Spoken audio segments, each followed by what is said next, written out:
বন্ধুগণ, আজকে বানাচ্ছি ইলিশ বেগুন, যেটা আমার ভীষণ প্রিয় আর আমাদের বাড়িরও সকলেই ভালোবাসে। আমার মনে হয় আমার মতন আপনারাও ভালোবাসেন। এখন বাজারে গেলে চারিদিকে ইলিশ মাছ আপনি দেখতে পাবেন, আর ইলিশ মাছের ছড়াছড়ি আছে।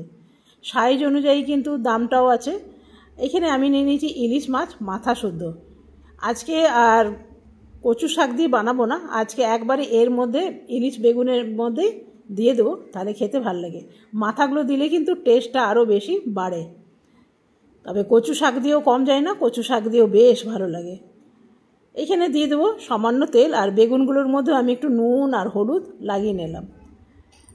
বেগুনগুলো আমি একটু হালকা ভেজে নেব, খুব বেশি ভাজবো না। খুব বেশি যদি ভাজা হয় তাহলে গলে যাওয়ার ভয় থাকে, অল্প একটু ভেজে নিলেই কিন্তু হয়ে যাবে। এগুলো মোটামুটি ভাজা হোক, ততক্ষণ আমি একটু জলের মধ্যে হলুদ গুলিয়ে নেব, তরকারির মধ্যে দেব। তার অনেক সময় কি হয় না, হলুদটা ডাইরেক্ট তেলের মধ্যে দিলে পুড়ে যাবার ভয় থাকে, কেন কি এখানে মশলা নেই কোনো, সেই জন্যে আগে হলুদটা জলে গুলিয়ে নিলাম। এরপরে আমি মাছগুলো ভেজে নেব। প্রথমে দিয়ে দেবো মাথাগুলো। এমনি মাথা শুদ্ধ যদি মাছ বেগুন রান্না করা হয়, ইলিশ বেগুন, তাহলে কিন্তু টেস্টটা ভীষণ ভালো আসে, কেন মাথার একটা আলাদা টেস্ট আছে। তো মাথাগুলো একটু উল্টে পাল্টে নেবো, আর দিয়ে দিলাম সামান্য কালো জিরে। আর একটু দিলে ভালো হতো, তবে আমার কাছে শেষ হয়ে গেছে। এইখানে এবারে মাছগুলো দিয়ে দেব। মাছগুলো অল্প একটু উল্টে নেব, খুব সামান্য মাছগুলো উল্টে নিলাম। এরপরে আমি হলুদ জল যেটা ছিল সেটা দিয়ে দেবো, তারপরে দেবো বেগুনগুলো। তো প্রথমে দিয়ে দিলাম বেগুনগুলো, এরপরে দেবো হলুদ জলটা। আর আমি এখন নুন দেব না, কেন কি ইলিশ মাছে নুন আছে, বেগুনে নুন আছে, তো নুনটা আমি পরে চেক করে দেব, কেন বেগুনে ভালো মতনই নুন দিয়েছিলাম। এরপরে দিয়ে দেবো কভার। এরপরে দেখে নেওয়া যাক। দেখলাম কি ইলিশ মাছ তো বলতেই হবে না, সেদ্ধ হয়েই যায়। দিয়ে দিলাম একটুখানি কাঁচা পাকা লঙ্কা, আর বেগুনটাও সেদ্ধ হয়ে গেছে, তবে আমার মনে হচ্ছে একটু নুন লাগবে, আমি টেস্ট করে দেখলাম। আর কি যে ভালো লাগে এটা গরম ভাত দিয়ে খেতে, দারুণ লাগে। আর কোনো তরকারির কিন্তু প্রয়োজন নেই, ইলিশ মাছ এমনি একলাই কিন্তু 100।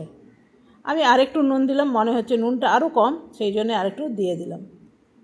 আর ভাতের সাথে খেলে কিন্তু একটু নুন লাগে তরকারির মধ্যে।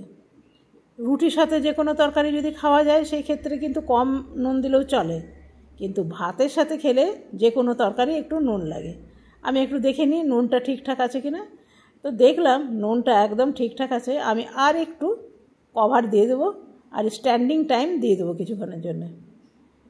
তো দেখুন, এটা আমার একদম রেডি হয়ে গেছে। এর থেকে ঝোলটা আর আমি কিছু কম করব না। ইলিশের সাথে বেগুনটা খুব ভালো যায়, কেন ইলিশ মাছ যতক্ষণ সেদ্ধ হতে লাগে বেগুনও কিন্তু ততক্ষণ লাগে, বেগুনও খুব তাড়াতাড়ি গলে যায়। তো চলুন আমি ভাত নিয়ে আসি। এইখানে নিয়ে নিলাম আমি গরম ভাত। আর আজকে আপনাকে বললাম না, বেগুন ইলিশই বানিয়েছি, আর কিচ্ছু বানাবো না। কেন, আর কিছু যদি বানাই না তাহলে কেউ খাবে না, এই ইলিশ বেগুন দিয়েই সব ভাত খেয়ে নেবে। কেন আজকাল প্রত্যেকটা মানুষেরই খাওয়া খুব কম। ব্যাস, কেমন লাগলো বন্ধুরা অবশ্যই জানাবেন। আমার মনে হয় প্রত্যেকের কাছে ইলিশ বেগুনটা ভীষণ প্রিয়। আমার কাছে ইলিশ ভাপে যেটা হয় তার থেকে কিন্তু এটা ভালো লাগে, কেন কি ইলিশ ভাপেটা একটু সর্ষে টর্ষে দিয়ে থাকে তো, আর এটা একদম বিনা মশলায় কালো জিরে দিয়ে হয়, সেই জন্যে আমার ভালো লাগে। তো চলুন বন্ধুরা, আজকে এখানেই শেষ করলাম, কালকে আসবো নতুন ভিডিও নিয়ে। ধন্যবাদ।